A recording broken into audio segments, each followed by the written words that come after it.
a history of breast cancer in my family. So my grandmother, two of my aunts, and even my mother, they had either had lumpectomies or had breasts removed, and one or two. In the case of my mom, she had both removed.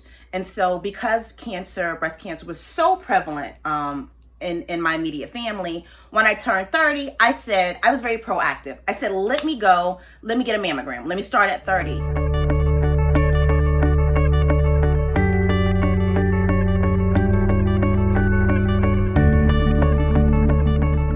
So I got my first mammogram when I was 30. Came back, nothing, everything fine.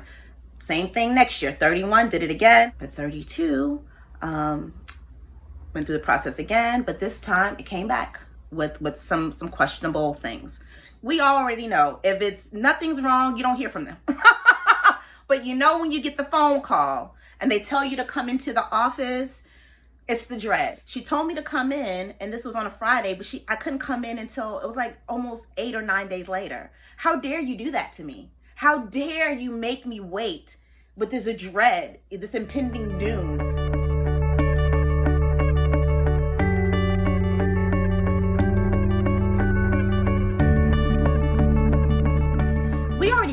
We already knew you don't get called into the office for something small.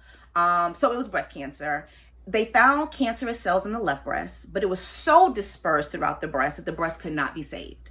Lumpectomy wasn't even an option. So can you imagine being 32? I'm at the height of my, I'm young, I'm pretty, I'm fly, I'm fine. I'm trying to get me a husband, a father for my child. And then you get this diagnosis that you're going to have to take off the entire, I got 3 opinions. My mom was kind of very naturalistic, holistic. So I was even trying to go that route.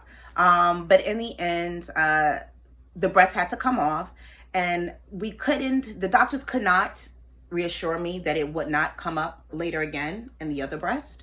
I did take the gene typing test to see if you have the cancer gene, which I did not have. However, they could not guarantee that years down the line, when I'm 40, when I'm 50, when I'm 60, that the cancer would not return in my right breast.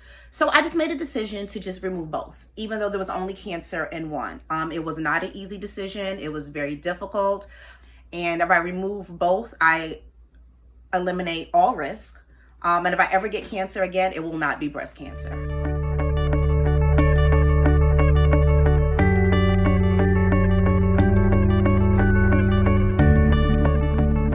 So my strength just came from knowing that my family needed me and I needed to be present for them. A 5-year-old doesn't understand that, mommy is sick. A 5-year-old wants, the bedtime story at night. They want so I pull strength from them. First of all, be proactive, get tested. You are a woman every year. When you go for your go. You have to get tested. Early detection literally made my situation the difference, because this could have gone on for years, because I displayed no symptoms. Remember, I just was getting mammograms. Who knows how long those cells could have grown and festered, and it could have been stage 4. It could have been stage 3. And so be proactive. Go get tested. It's better to know than not know. And then you are not alone. No man is an island. Don't be afraid to ask for help. You will be amazed at the people who will show up for you. People you don't even think will show up for you. You have got to be willing to receive the kindness and the support of others. You cannot get through something like cancer on your own. You cannot be in a silo. You can't deal. You've got to ask for help. So whatever your community is, reach out to that community. The biggest issue for me was body image. I'm not going to lie. Again, remember, I got diagnosed at 32. It took such a long time for me to be comfortable in this skin, to be comfortable in this body, to be comfortable with the scars.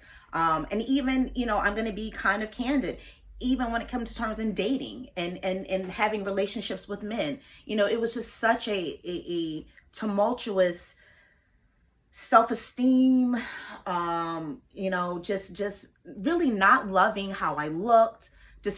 I often joke, I felt like the Bride of Frankenstein because, my scars, my breasts were completely rebuilt. So there's scars from that. They took the fat from areas of my body to rebuild. And so wherever they took their scars from that. So, again, just being comfortable. But ladies, and whoever's watching this, I will put on a two-piece and be on a beach somewhere in a heartbeat. I just had to learn that this is my skin. This is who I am. And by the grace of God, I'm alive. I am healthy. I am well. I am cancer-free 12 years later. And that is the gift. My strength is not choice, rather responsibility. So this adage that particularly Black women that we get, that we're so strong, but we're really not, but we have to show up for the people in our lives. That is why we're strong, because we have to provide. This world would not exist if it weren't for us. If it were not for women. We make something out of nothing all the time. So that is where I derive my strength from. Not because I'm a strong person, because I'm not.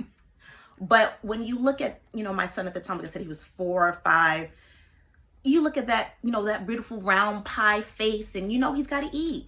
He's got to get love. He's got, you have a mom who can barely talk, who can barely walk, they need you. So what are you going to do? You can't give up on them. So by not giving up on them, you don't give up on yourself either. There's an emotional piece that is definitely tied to having a cancer diagnosis, and however you choose to work out that emotional piece, but trust and believe it needs to be worked out.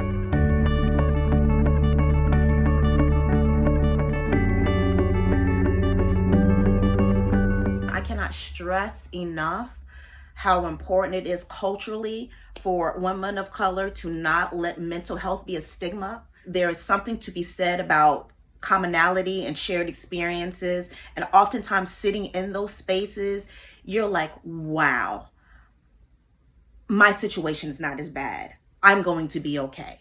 And oftentimes your story gives someone else a lift. Your story gives someone else, the inspiration that they need. So don't suffer in silence. Don't suffer alone. Don't let cultural norms keep you from taking care of your mental, your spiritual, and your physical.